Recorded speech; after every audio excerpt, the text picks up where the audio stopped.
back to Chanakya Online Companion. Today we are going to learn the chapter, The First War of Independence, 1857. So we all know that East India Company came to India for trade purposes. But slowly and slowly they started to expand their policies, and there were certain causes, certain steps taken by East India Company which led to the disappointment among Indians. So the British rule was accompanied by resentment among the Indians. So these Indians, they wanted that whatever wrong is happening should not happen, for which they started this war. But this war was not successful because those Indians who participated in the war were scattered. Not all Indians were ready for the war because some were profited. Those who were harmed or those who found this British rule wrong, they started this war. The reason because the majority of Indians who are not participating in this war led to the failure of the war of 1857. There are basically four causes we are going to learn in this chapter: political, socio-religious, economic and military causes. We will also be looking at the consequences of the war of 1857. What were the changes in the army? What were the changes in the rule system? And so on. So let us begin. Basically, the British tried to expand their political powers in four ways: by outright wars, for example, the Battle of Buxar, by the system of subsidiary alliance. So the subsidiary alliance was introduced by Lord Wellesley. It was basically an agreement between the British East India Company and the Indian princely states, of which these princely states, they basically lost their sovereignty, lost their power to rule India independently without being under the control of Britishers. Now you would say, why would they do that? If they already had the power, why would they do? So these Britishers, they asked certain princely states that princely state, the king of that state is powerful, more powerful than you. What if he attacks and captures your area? We will be living in your territory, we will be in your territory, and we will help you. But what you need to do is to give us your sovereignty. You do not have to rule India. They told these princely states to accept British as the supreme power. They lost their power to rule these states. They also agreed to maintain British troops at their own cost. They virtually lost their independence, and they were also not allowed to employ any European without consulting the company, because there may be chances that these rulers, they would talk to those Europeans and just wage the war. So the first king who agreed to this subsidiary alliance or the system of subsidiary alliance was the Nawab of Awadh. So basically, Awadh was the first state to be captured by adopting the subsidiary alliance, by adopting the doctrine of lapse. Now, what was doctrine of lapse? Introduced by Lord Dalhousie. If any Indian ruler dies without having a natural male heir to his kingdom, then his kingdom would lapse and come under the territory of those Britishers, that is East India Company. And that means if they had adopted a son, then that son would get only the private property of that king. Satara, Jhansi, Udaipur, Nagpur and Sambalpur are some kingdoms which were lapsed and came under the territory of East India Company on the pretext of alleged misrule. In 1856, Lord Dalhousie annexed Awadh, and he gave the reason that Awadh was being misgoverned, and to ensure the proper administration, British rule was required. Now, what were the consequences? The people of Awadh had to pay higher land revenues, additional taxes on food, additional taxes on clothes. Thousands of nobles, soldiers and officials were thrown out of their job after Awadh was annexed. Sepoys, they were about 75,000, and they were affected the most. First of all, they were helping the Britishers. Moreover, when they were from Awadh, it was their homeland. So the worst thing that occurred due to this annexation of Awadh was to the soldiers. Summing up everything, the Britishers tried to expand their political powers in India by outright wars, by adopting the doctrine of lapse, by the system of subsidiary alliance, and on the ground of alleged misrule. Let us move on to the next topic under political causes. Disrespect shown to Bahadur Shah Zafar. As you know that Bahadur Shah Zafar is considered to be the last Mughal ruler. But why? In 1846, Lord Dalhousie announced that the successors of Bahadur Shah Zafar will not be allowed to use Red Fort as their palace. So they were shifted to a place near Qutub Minar. In 1856, Lord Canning, he announced that after Bahadur Shah Zafar dies, his successors will not be allowed to use imperial titles and will be only called as mere princes. The Mughal Empire and third title under this political causes is ill treatment given to Nana Sahib. As you know, Bajirao II was the last Peshwa because he did not have any son, so he adopted Nana Sahib. What happened that British were paying pension to Bajirao II, but after he died, he paid pension to Nana Sahib for a month or two, and they stopped or they refused to grant Nana Sahib the pension that they were paying to Bajirao II. This was the reason why Nana Sahib was worst affected, and people of India also did not like this behavior of Britishers towards Nana Sahib. Therefore, Nana Sahib travelled between Delhi and Mumbai to gather support so that he could be supported, and in case of a war, they would win. Basically, when Indians tried to compare the political system or the system when Mughal emperors were ruling and Britishers were ruling, they found that during the rule of Britishers, they ruled India from a very far away distance. Also, whatever the profit was there, whatever money was collected, it was not used for the welfare of Indians and it was sent to England. They saw Mughal Empire. What happened during that time? That although the rulers or Mughal rulers, they were ruling India, but they had shifted to India and they were ruling here. Also, the money or the tax which were collected, they used it for the welfare of Indians. So in this way, Indians found out that the process in which Mughal rulers were ruling, that was better than this British rule. The next cause is socio-religious causes. Britishers or the East India Company interfered with certain social and religious matters of Indians, which led to the disappointment. Interference with social customs. The abolition of sati, the introduction of Widow Remarriage Act, and the opening of Western education to girls were not supported by masses. They thought that this act or this certain thing, this particular thing which Britishers have done to us is actually not good. They are interfering with our religion. They are interfering with our system. Next is apprehensions about modern innovations. There were rumors that telegraph poles were erected to hang those Indians who were against the British rule. Also, some Orthodox Indians believed that Indians of lower caste and higher caste, they were made to sit right next to each other in these railway compartments. They believed that Britishers introduced this system just to defy their caste and religion.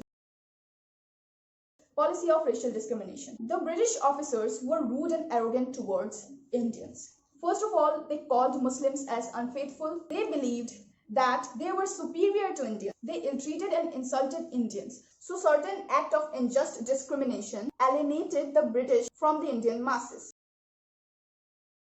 The last title under the socio-religious causes we have is taxing of religious places. So basically what happened? The Britishers, they taxed the religious lands like temples and mosques. So religious sentiments of Indians were hurt by the official policy of taxing the religious lands like temples and mosques. With this, we are over with the titles under causes that are socio-religious causes. Now let us move on to the next cause, that is economic causes. Under this, you just need to know only one thing. You know, at that time, India was an agricultural country. So India was a very agricultural country. Due to this reason, the Britishers, they forced Indian farmers to grow cash crops like indigo, opium. They bought these raw materials from Indians at very low cost. And they took it to Britain and made the goods, produced the goods. They flooded the Indian markets with their produced goods, which were really very expensive in comparison with those raw materials. So in this way, they exploited the economy of India. Now, artisans and craftsmen, they were left jobless. Although, you know, British products were expensive, but, you know, they were machine-made goods. So they were a bit less expensive than those handmade goods. So Indians, what they did, they purchased the cheaper ones instead of expensive ones. And the craftsmen and artisans of India, they did handmade work, so their products were costlier. Nobody purchased it, so these craftsmen and artisans were left jobless. This is the second title. Artisans and craftsmen were left jobless. Third title is cottage industries in India were declined. Of course, now no Indian is buying Indian product. They are only buying British products, so the cottage industries were declined. Due to this reason, poverty and famines grew. This is the fourth title, poverty and famines in India grew. With this, we are over with the economic causes of the First War of Independence, 1857. Let us now move on to the military causes. First military cause is ill treatment of Indian soldiers. British military authorities, they forbade Indian sepoys from wearing caste or sectarian marks, beards or turbans. They also showed disregard for the sentiments of Indian sepoys. General Service Enlistment Act. This was an act passed by British Parliament in 1856. Try to remember, it was the same year when Lord Canning introduced that after the death of Bahadur Shah Zafar, his successors will not be allowed to use imperial titles and only they will be called as mere princes. So in the same year, the British Parliament passed the General Service Enlistment Act, according to which the Indian sepoys could be sent overseas. But the Brahmins, they found that doing so will harm their religion. Therefore, they disagreed. Third subheading we have under this heading is bleak prospects of promotions. Do you know that the highest position that any Indian soldier could occupy in the armies of native princes were that of a subedar? They couldn't rise above it. The other Britishers or the British officials, they could rise over this rank, but this subedar was only post which was the highest for Indians. This was injustice. Fourth subheading under the military causes is lower salaries. British soldiers, they received more than 8 times the salary of an Indian soldier. That is, the Indian soldiers were paid less than 1/8 salary of that of any British sepoy. With this, we are over with the causes, that is political, socio-religious, economic and military causes. Now let us move on to the consequences. Under the heading Consequences of the First War of Independence, we are going to discuss up to 4 topics. Under each subheading, there should be 4 points that you should, beginning with the first one, end of the company's rule. Now, the biggest change or the biggest consequence of the war of 1857 was end of the company's rule. The company's board of control and court of directors were abolished. Who will exercise the power? So the power was to be exercised by Secretary State for India aided by a council. The ultimate power to rule India came under the British Parliament. The fourth point is that Lord Canning was made the first viceroy under this act. Under which act? The Government of India Act 1858. Next subheading we have for this heading is Queen Victoria's Proclamation. Now this proclamation was made public in Allahabad on 1st November 1857. I'm repeating, in Allahabad on 1st November 1857. Now what was under this? Means if this is a proclamation, what was said? It basically incorporated the transfer of rule from East India Company to the British Parliament, that the ultimate power to rule India came under the British Parliament. Okay, so this proclamation promised that the Indian government would treat all subjects as equals. First thing is that they said that we will treat all subjects. Over here, we refer to Indians and Europeans. These human beings will be called equal. As you know, ill treatment of Indian soldiers under the military causes and under the socio-religious causes, we have seen policy of racial discrimination. The government promised that they would make no difference between Indians and Europeans and they would treat these two as equals. They also said that they will follow a policy of non-intervention in social and religious matters of the Indians. The next subheading we have end of Mughals and Peshwas. Now when Bahadur Shah Zafar died, then his successors were no more allowed to use his imperial titles and they were no more allowed to call Red Fort or use Red Fort as their palaces. In this way, the Mughal Emperor, it ended. After the death of Bajrao II, Dadabhai Naroji, he was the adopted son. So Peshwas already ended. And when this uprising failed, It failed, so Dadabhai Naoroji, he went to Nepal. The last subheading which we are going to discuss is changes made in the army. Now you know that the army was very strong. Various Indians were in the army. Now they were stronger. The number of Indians or Indian sepoys were more in the army, therefore they were stronger. To decrease this strength, the strength of European sepoys were increased. Indian army was reorganized after 1857. So the strength of European troops were increased. Army. Now you know that before 1857, we have seen that the Indian troops, they were in large number, right? Their strength was more. Still, they were in the same quantity, but the European troops, they were increased. Like in the ratio of European to Indians, it was 1:2. 1 to 2. Second point is that European troops were kept in key geographical and military positions. Third point is that the sophisticated weapons and ammunition were never placed under the Indians.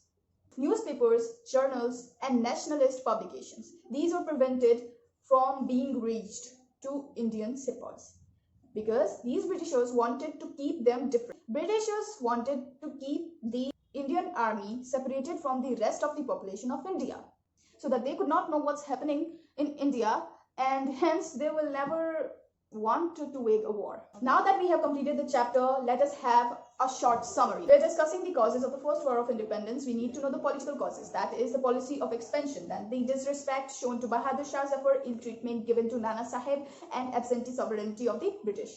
Next cause we have is socio-religious causes, under which you need to know apprehensions made about the modern innovations, interference with the social customs, policy of racial discrimination, and taxing of religious lands. Then we have economic causes. The economic exploitation of India, where India was considered as an agricultural country and Britishers, they bought the raw materials at low cost and flooded Indian market with expensive goods. And the next three topics are poverty and famines grew, artisans and craftsmen were left unemployed, and cottage industries in India declined. The fourth cause is military causes, under which you need to know the General Service Enlistment Act, the first thing. Second thing is ill treatment of Indian soldiers, where they were not allowed to wear any sectarian marks, turbans, beards. Third point is bleak prospects of promotions, where they could not rise above the rank of a subedar. Then the last one is lower salaries. What were the results? The first is end of company's rule. Then second is Queen Victoria's proclamation. Third, you can say changes in the Indian army. Fourth is end of Mughals and Peshwas.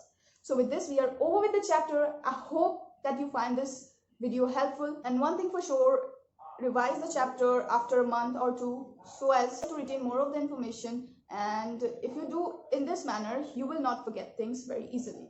Thank you so much for watching the video.